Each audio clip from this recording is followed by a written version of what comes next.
o dever de orar por todos os homens. Admoesto, pois, antes de tudo, que se façais deprecações, orações, intercessões e ações de graças por todos os homens, pelos reis e por todos os que estão em eminência, para que tenhamos uma vida quieta e sossegada, em toda a piedade e honestidade. Porque isto é bom e agradável diante de Deus, nosso Salvador, que quer que todos os homens se salvem e que venham ao conhecimento da verdade. Porque há um só mediador, porque há um só Deus e um só mediador entre Deus e os homens, Jesus Cristo, homem, o qual se deu a si mesmo em preço de redenção por todos, para servir de testemunho ao seu tempo. Para o que digo a verdade em Cristo e não minto, fui constituído pregador e apóstolo e doutor dos gentios na fé e na verdade. Quero, pois, que os homens orem em todos os lugares, levantando mãos santas, sem ira e sem contenda. Amém? Vamos parar por aqui. Bom, lembrando que o apóstolo Paulo está escrevendo para Timóteo, que está na igreja de Éfeso. Éfeso, uma cidade muito rica, uma cidade muito próspera, com uma idolatria muito acirrada. Quem lembra quem era a deusa da cidade de Éfeso? Afrodite? Não. É um nome, posso nem esse, agora não lembro não. Artemis.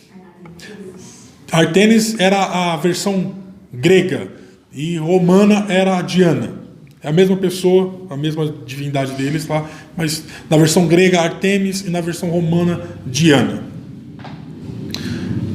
Então, o apóstolo Paulo está ensinando a Timóteo e ele vai começar dizendo: olha, eu quero que vocês orem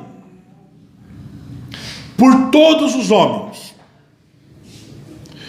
Faça orações, intercessões e deem graças a Deus por todos os homens, pelos reis e por todos aqueles que estão em eminência, todos aqueles que estão colocados como autoridades, para que tenhais uma vida quieta e sossegada. Paulo está ensinando isso por quê? Porque a igreja estava passando por grande perseguição. E estava para acontecer uma perseguição ainda maior, que era a perseguição de Nero. Nero estava bolando um plano de tacar fogo aqui em Roma para poder colocar as culpas nos crentes. Então, os cristãos estavam sendo perseguidos, eram perseguidos pelas autoridades. E a impressão que estava dando na igreja era que o cristianismo e a salvação era só para aqueles perseguidos, era só para aquele povo que estava sendo perseguido, para os pequenos, para os pobres, para as pessoas humildes, para as pessoas que estavam sofrendo, porque a igreja era uma igreja sofredora. Então Paulo vai começar: olha, eu quero que vocês orem por todos os homens. Eu quero que vocês agradeçam a Deus por todos os homens. Eu quero que vocês façam intercessões, que vocês peçam a bênção de Deus por todos os homens. Pelos reis, pelos aqueles que estão em autoridade. Porque se vocês orarem por eles, e Deus dá para eles uma consciência boa, nós vamos ter uma vida sossegada.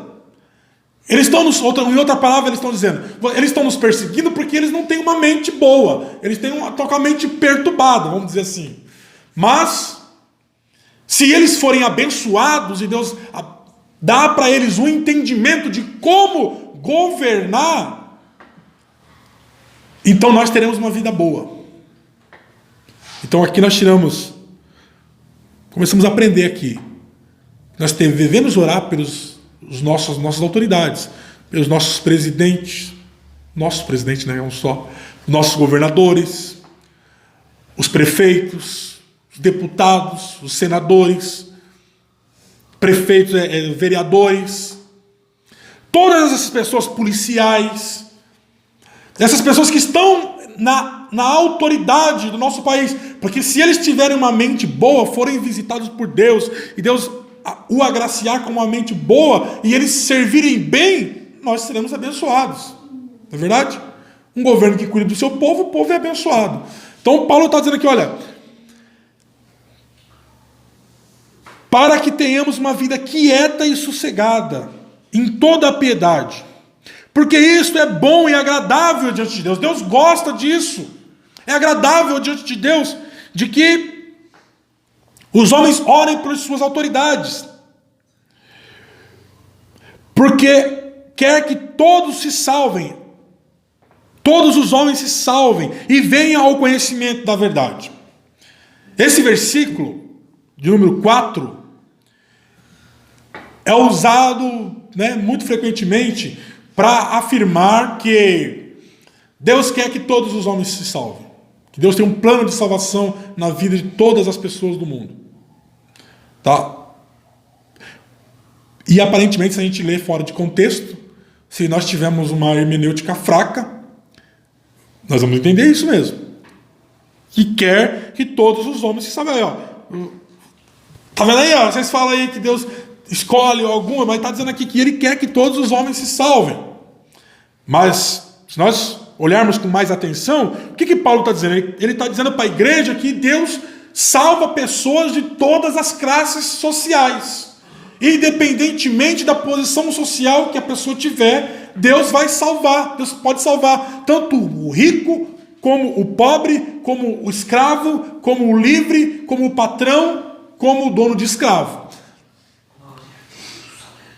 Olha só, versículo 5. Porque há um só Deus e um mediador entre Deus e os homens. Porque os irmãos estavam pensando assim, o Deus dos ricos é um, o nosso Deus que somos pobres é outro.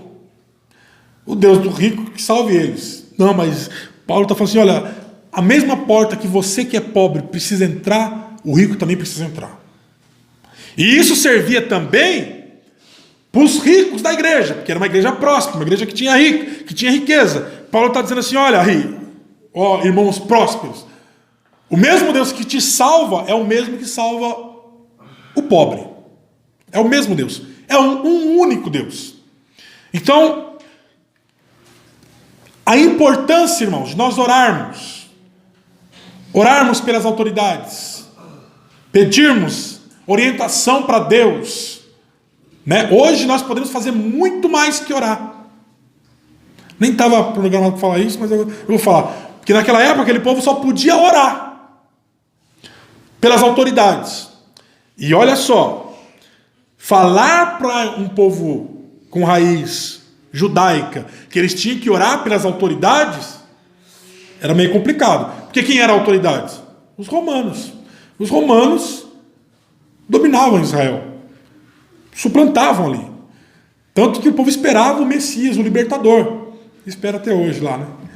Então, o povo odiava os romanos. Era o povo que vinha e colocava impostos, colocava leis absurdas e eles tinham que submeter. Então, mas Paulo está dizendo, vocês orem. Hoje nós podemos muito mais que orar. Nós podemos votar. Então, se nós reclamamos dos políticos que estão lá, daquelas pessoas que estão lá para nos representar, para cuidar de nós, é porque alguém não prestou atenção na hora de votar. A hora de vigiar é na hora de ir lá na urna, colocar o dedinho. Então, nós estamos na época de eleição, no ano de eleição. Preste atenção em quem você vote. Acompanhe seu candidato. Veja quem ele é. Puxa a capivara dele. Veja quanto tempo ele está lá no poder, o que ele fez. Então, hoje nós podemos muito mais que orar por eles, nós podemos escolhê-los. Né? Se o povo de Deus, vocês acham que se o povo de Deus pudesse votar, eles escolheriam Nero como governador, como imperador? Não tão fato é que eles depõem Nero. Nero foi deposto. Então, para frente. Versículo 6. Versículo 5. Porque há um só Deus e um só mediador entre Deus e os homens, Jesus Cristo, o homem, o qual se deu a si mesmo em preço de redenção por todos, para servir de testemunho a seu tempo. Então, é um só Deus. O que vai salvar o rico é o que vai salvar o pobre.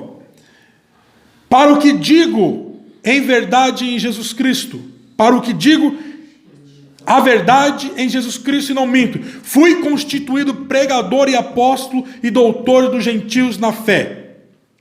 Aí nós vamos entrar agora no versículo 8, que é um versículo muito importante, e nós vamos nos aprofundar um pouquinho no versículo 8. Quero, pois, que os homens orem em todo lugar, levantando mãos santas, sem ira e sem contenda. O que está acontecendo aqui? Paulo está indo contra um sistema nesse versículo aqui. Isso que Paulo está falando aqui é um versículo tão pequeno, tão fácil de ler, tão rápido para ler, mas é um processo muito difícil de acontecer. Primeiro, por quê? Os judeus achavam que o lugar de orar era onde? No templo. Que Deus só ouvia a oração feita no templo. Tanto que tinha ali a briga entre os samaritanos e os judeus. Tem que orar aqui em Jerusalém. Isso era muito forte. A cultura de ir para o templo, a cultura de ir para o templo adorar, a cultura de que o templo era um lugar santo era muito forte. Mesmo depois do cristianismo, mesmo depois de Cristo, os apóstolos tiveram muita dificuldade de quebrar esse vínculo, de deixar de ir ao templo, o templo judeu, o templo de Salomão. Onde é que foi que o paralítico levantou? Paralítico, Pedro e João, subindo na hora nona. Na porta? Do templo. Aquele templo não era a igreja. Não é uma igreja. Era o templo do Antigo Testamento. O templo judaico. O que acontecia ali era ritos judaicos. Mas a igreja tinha grande dificuldade. A igreja primitiva, a igreja da primeira hora, teve grande dificuldade em desvincular isso. E Paulo vem dizendo, olha, eu quero que vocês orem em todos os lugares. Em qualquer lugar que vocês forem orar, Deus vai responder a oração de vocês. Não existe lugar especial para oração.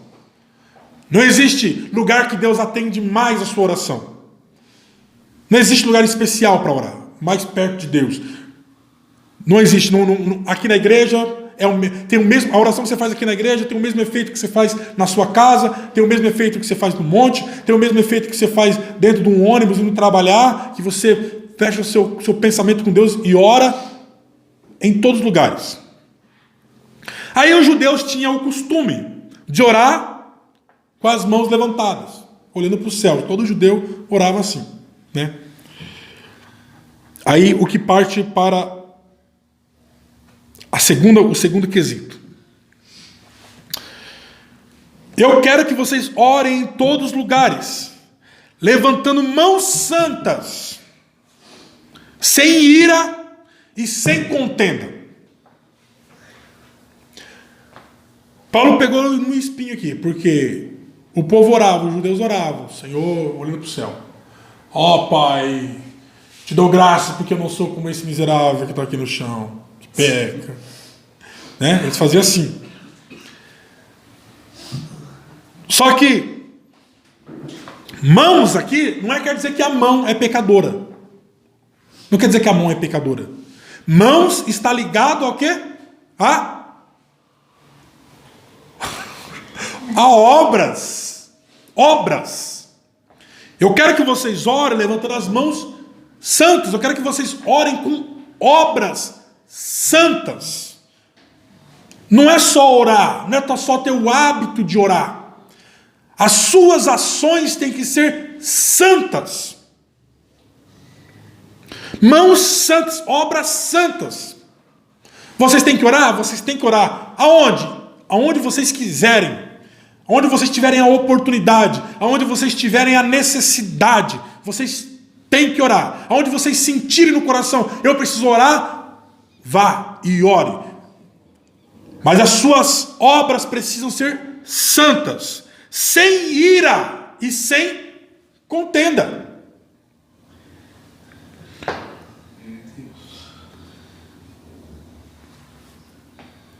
Vamos ler aqui. Tiago, capítulo 19, capítulo 1, versículo 19. Vamos falar um pouquinho sobre a ira. Sabei isso, meus amados irmãos. Todo homem seja pronto para ouvir, tardio para falar e tardio para se irar. Pode ler até o versículo 23, por favor.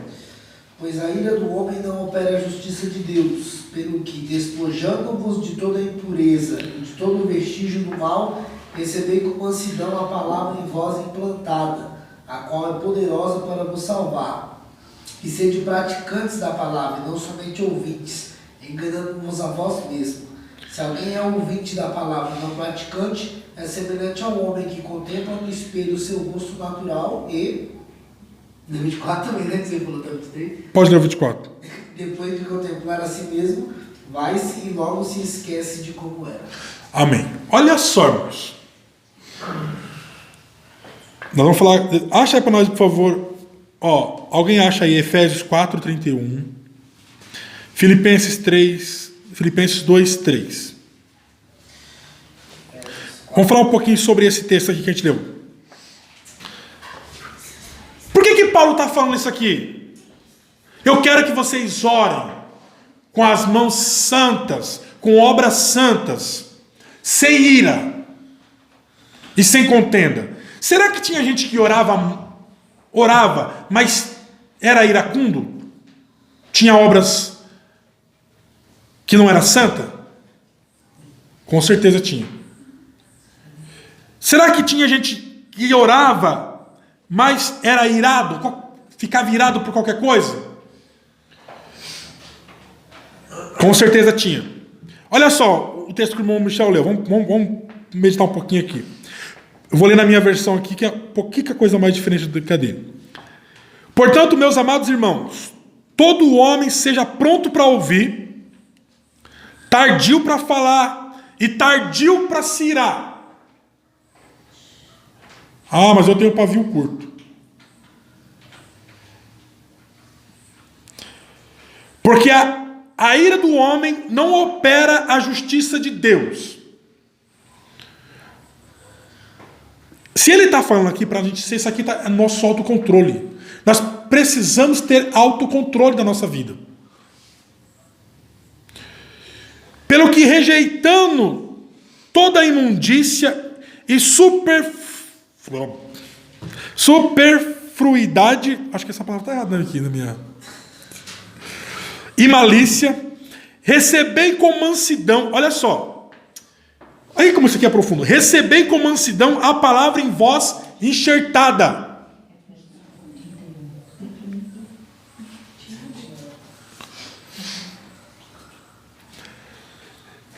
Recebe com mansidão a palavra que está sendo enxertada.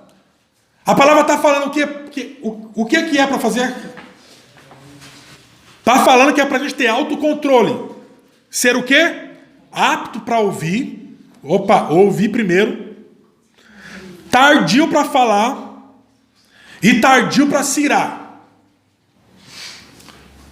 Isso quer dizer que o crente não pode ficar irado. Estralou, está irado.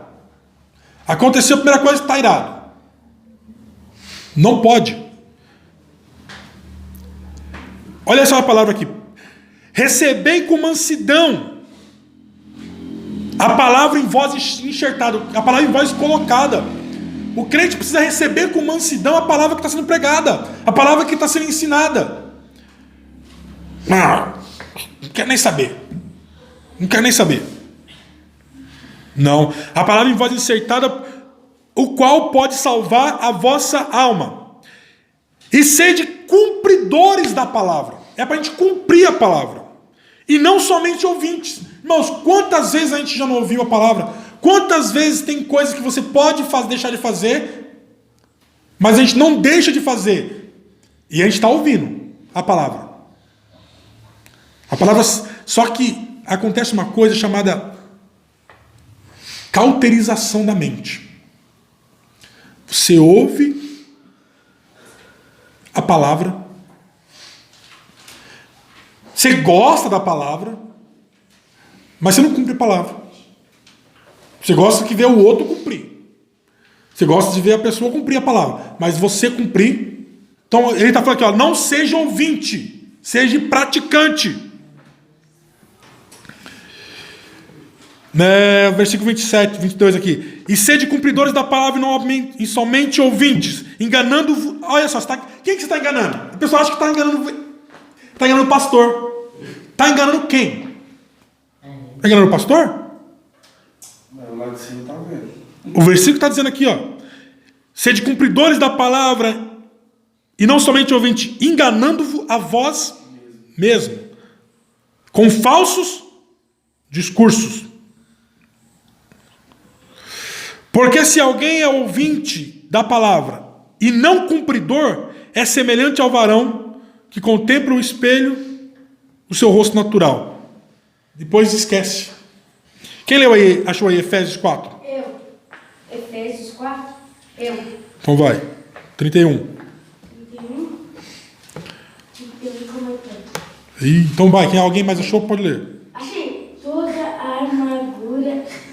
amargura e ira e cólera e gritaria e blasfêmias e toda malícia seja tirada entre vós. Dentre vós. Olha só. Toda amargura. Tem crente amargurado? Sim. Amargurado. Sei como é. Como é que você está, irmão? Tá cheia. Tô indo. Mais ou menos. Toda amargura, toda ira, toda cólera. O que é cólera? Impulso violento. E toda gritaria. O crente não grita. Não. Só pentecostal. Só grita dentro da igreja. Blasfêmia e toda malícia seja tirada do meio de vós. O interessante é que Paulo está falando isso aqui, por quê? Porque tem gente que é amargurado, tem gente que se ira facilmente, tem gente que é cólera, tem cólera, impulso violento, tem gente que fica gritando, mas está orando com a mão para cima. Senhor, abençoa, Senhor. Paulo está falando, olha, eu quero que vocês orem em todo lugar, levantando as suas mãos, mas suas mãos têm que estar santa, sem ira e sem contenda. Não é que você vai orar, orar irado, não. É que a ira não pode fazer parte da sua vida. Vamos lá. Filipenses 2:3. Achei. 2, 3. Tá. Aguardai-vos do cães. Não. Filipenses 2:3. Pode ler? Pode ler. Nada façais por contenda ou por vanglória, mas com humildade cada um considere os outros superiores a si mesmo. Ai. Aí, quero chicotando Nada façais por contenda. Se vai fazer alguma coisa, vai dar contenda, vai dar confusão, não faça. Ou por vanglória, para se vangloriar. Vou fazer isso para mostrar que eu sou bom. Vou falar desse jeito para mostrar que eu sou bom. Vou dar essa resposta desse jeito para... Não faça. mas com humildade, considerando uns aos outros superiores a si mesmo. Você tem que olhar para o seu irmão e falar, respeitar ele como se ele fosse superior a você. A gente já dá beijinho no ombro, né? Provérbios 26, 20. O outro acha Provérbios 22, 10. 26, 20. Sem lenha o fogo se apaga, não havendo difamador cessa a contenda. Olha que maravilha. Na minha Bíblia fala, não havendo maldizente. Mesma coisa, né? Olha só, Salomão vai dizer aqui, ó, sem lenha o fogo se apaga. Não havendo o maldizente, não havendo o difamador, a contenda cessa. Quer dizer, o que ele está falando aqui? Eu vou simplificar em outras palavras o que ele está falando aqui. Isso aqui serve para vocês dois que vai casar. Na hora da briga, cala a boca. É isso que ele está falando. Entendeu? Fica quieto. Na hora da discussão, fica quieto. Porque não havendo quem vai ficar falando, ó, sem lenha o fogo se apaga. E se não houver maldizente, não houver quem fica falando, reclamando, a contenda cessa. Então, a briga começou, fica quieto. Isso os dois. Parou de falar, acabou a briga. Depois acalmar, depois em outra hora, com outras palavras, com outros tom, com outro tom, porque às vezes você fala uma palavra com um tom, é uma coisa. Você fala uma palavra com outro tom, com um tom mais calmo, é diferente. Né? Então, quem achou aí Provérbios 26, 20? Não, 26, 20 foi ele que leu. Agora falta quem? 22. 22, 10. Achei, mas é meu velhinho. Pode ler. Lança fora ao escarnecedor e se ira a contenda. Esse será a questão e a vergonha. E se irá a contenda. Ó, lança fora o escarnecedor. E se irá a contenda. E cessará a questão e a vergonha. Sabe o que ele está falando? Pega a pessoa que dá problema na sua vida, pessoa que é escarnecedor, pessoa que é carnal, pessoa que só arruma problema, e ó, tira da sua vida. Porque se irá a contenda. Quer dizer que a contenda vai embora com ele. Tem pessoa que a contenda mora com ele, a pessoa gosta de uma briguinha, gosta de uma discussão, gosta de uma resenha, entendeu? Ele gosta de discutir, ela vive da discussão. Não é isso que Deus quer para nós. Qual versículo agora? Ah, eu não falei ainda, né? Provérbios 17, 14. Outro Provérbios 16, 28. 17, 14. Como o abrir-se da represa, assim é o princípio da contenda. Deixa a questão antes que haja rixa. Achei 16. Tá, peraí, vamos. Deixa. Muito bem. Como abrir da represa. Quem lembra de Brumadinho? Lembra o que aconteceu lá? A represa se rompeu? É isso que ele está falando aí. Como abrir da represa, na nossa tradução aqui é como soltar das águas, é o princípio da contenda. Ele está dizendo assim, ó, depois que a contenda começa, gente, ninguém segura. A destruição vem. Então, como é que está a sua tradução aí? Como abrir-se da represa, assim é o princípio. Isso, a parte B. Deixa a questão antes que haja rixa. Isso. Deixa a questão, abandona. Começa a vai ver que vai dar problema, esquece o assunto. Tá entendendo? Esquece o assunto antes que fica com rixa. Pior coisa, no nosso linguajar mais moderno, que não é tão moderno assim, pegou ranço. Peguei ranço daquela pessoa. Depois que pega ranço, minha mãe falava assim, livrado de eu pegar ódio da cara de alguém. Depois que eu peguei... Mas isso não é coisa de crente. Quem achou aí? Qual foi? 16. Provérbios 16, 28. 28, pode ler. Calma aí. O abrir homem perverso levanta a contenda, e o assoprado faz desviar ao principal amigo.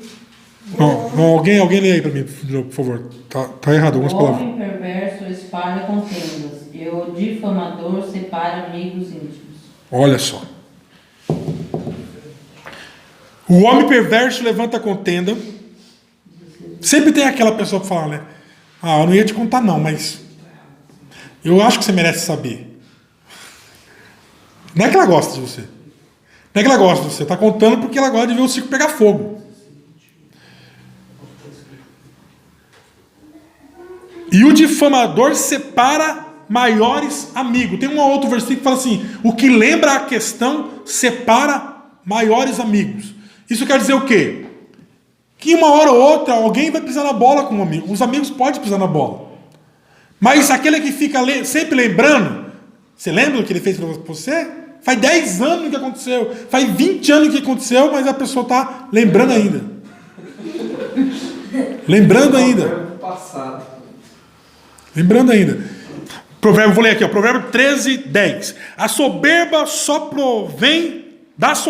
provém contenda, mas com os que se aconselham se acha a sabedoria. Muito bem, muito bem, muito bem. Eu vou encerrar com Tiago, capítulo 3, do 1 ao 18. Não vai dar para falar tudo, não. Nossa, eu me mato escrevendo, fazendo o esboço do estudo. Falo, nossa, não vai dar. Isso aqui. Olha só, esse texto aqui é muito forte. Tudo isso para dizer que você pode orar, mas a sua oração tem que estar acompanhada de vida santa, sem ira e sem contenda, com autocontrole. Aí eu encerro com o capítulo 3 de Tiago, do 1 ao 18. Meus irmãos, muitos de vós não seja mestre, sabendo que receberemos o mais duro juízo. Quer dizer que sobre os mestres virá o mais duro juízo. Porque todos tropeçamos em muitas coisas. Se alguém não tropeça em palavra, o tal varão é perfeito e poderoso, para também refrear todo o corpo. Ora, nós pomos freios na boca dos cavalos, para que nos obedeçam, e conseguimos dirigir todo o corpo do cavalo. Vede também as naus, os navios, que sendo tão grandes e levadas por impetuosos ventos, se viram com um bem pequeno leme. Quer dizer, o que vira o navio é muito grande, mas é um leme bem pequeno que vira o navio. Para onde quer a vontade daquele que o governa. Então, o cavalo é grande e poderoso, você coloca o freio na boca do cavalo, pela boca do cavalo você comanda o corpo todo. O navio é grande e poderoso, pelo leme que fica lá atrás, um pedacinho pequeno, vira o navio inteiro. Onde será que vai dar isso aqui, hein? O que ele quer dizer? Assim também a língua é um pequeno membro e gloria-se de grandes coisas. Um membro pequeno do nosso corpo. Vede com grande bosque um pequeno fogo incendeia. Pega um palito de fósforo, acende um palito de fósforo e joga ali num bosque. O que vai acontecer? Vai pegar fogo no bosque todo. Da mesma forma é a língua.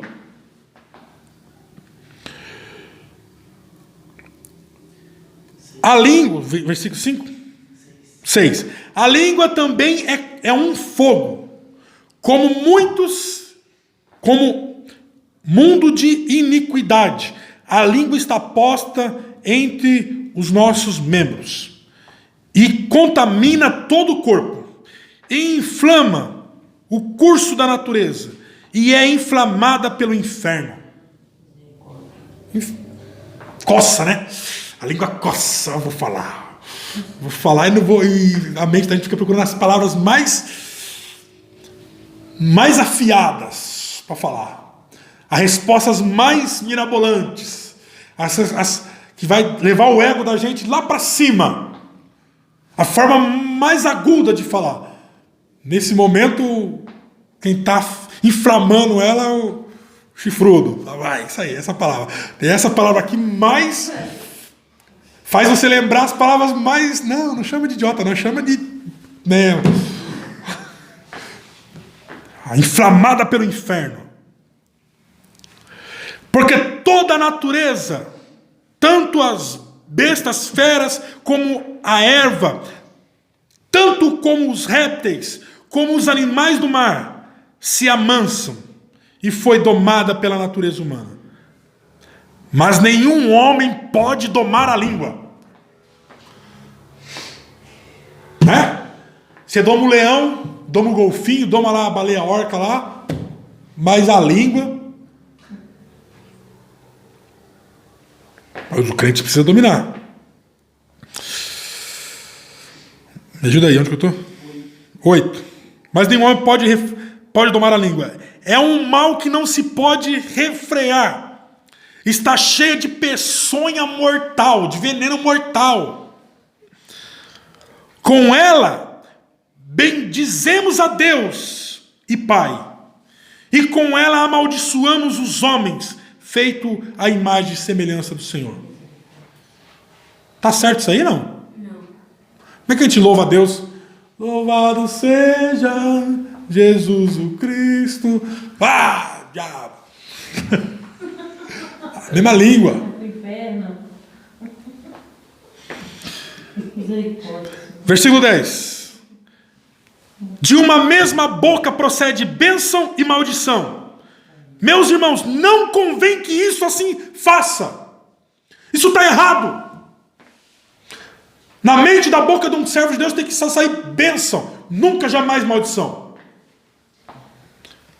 Porque nós temos que levantar, lembra? Tudo isso aqui para falar o quê? Que quando nós for orar, a nossa oração tem que ser acompanhada de boas obras. E não adianta chegar, tudo bem, tem que pedir perdão para Deus, tem que pedir perdão para Deus. Mas a Bíblia diz que obedecer é melhor que sacrificar. Não adianta chegar na oração todo dia. Senhor, perdoa, Senhor, meus pensamentos, palavras e obras. Não faz nem questão de falar para Deus o que você errou. Senhor, me perdoa porque eu falei isso, falei desse jeito, com aquela pessoa, não era para me ter falado dessa forma, me perdoa. Aí você já joga tudo num pacote. Senhor, perdoa meus pensamentos, palavras e obras. Bonito agora. É fácil assim. Está perdoado, está tudo certo. Isso não é uma confissão. Isso é uma confissão? Não é. Não convém que isso seja assim. Porventura, deita alguma fonte de um mesmo manancial água doce e salgada, água doce e amarga? De uma fonte pode jorrar água doce e amarga ou não pode? Ou é água doce ou é água amarga?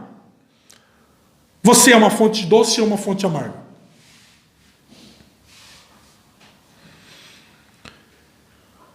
Meus irmãos, pode também a figueira produzir azeitona? Ou a videira figos? Assim tampouco pode uma fonte dar água salgada e doce. Quem de dentre vós é sábio e entendido? Quem? Mostre pelo seu bom trato, olha só, bom trato, as suas obras em mansidão e sabedoria. Mas se tendes amarga inveja e sentimento faccioso em vosso coração, não vos glorieis, nem mintais contra a verdade. Essa não é a sabedoria que vem do alto, não, mas é terrena, animal e diabólica. Porque a pessoa acha que é sabedoria. A pessoa que é amarga, a pessoa que é arrogante, ela acha que ela é sábia. Porque ela consegue dar patada nos outros, que ela consegue maltratar os outros, que ela consegue sempre estar por cima. Que ela consegue sempre estar por cima na resenha, na hora do combate. Eu não fujo no combate, não, irmão. Eu dou um banho para não entrar numa briga, mas dou uma boiada para não sair também. Né? Ela acha que está por cima. Essa não é a sabedoria que vem do alto. Essa é uma sabedoria humana, animal e diabólica. Pesado demais aí, não? Porque onde há inveja e espírito faccioso, aí há perturbação e toda obra perversa. Mas a sabedoria que vem do alto, a sabedoria que do alto vem é, primeiramente, pura, depois, pacífica, pacífico, moderada, tratável. O que é pacífico? O crente tem que ser pacífico. Paciente.